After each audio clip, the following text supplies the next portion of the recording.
Cotton resident Gene Rands remembers seeing firsthand the property devastation left behind by June's historic flood. And the roads were all closed, the bridges were closed, so that did a lot of damage for taxpayers. But Rands says much of that damage could have been reduced or avoided altogether.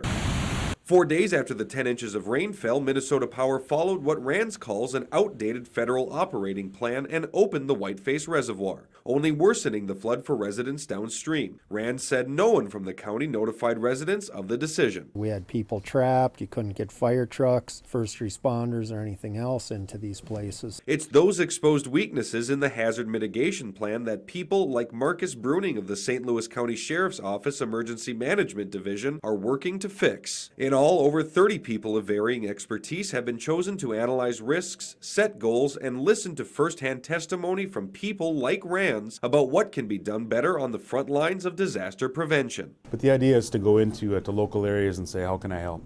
And that's what the Emergency Operations Plan is all about, and having those resources available to us. But the reality of the situation is you can't prevent everything, which is why the Hazard Mitigation Squad says these sessions are just as much about response as they are prevention. What would be the impact upon our community and upon our citizens and upon our infrastructure, and how can we reduce that risk? Once the data has been collected, it's off to be approved by the State Homeland Security Division, then FEMA, and back to the St. Louis County Board for final approval. In Duluth, Billy Wagness for KBJR 6 and Range 11.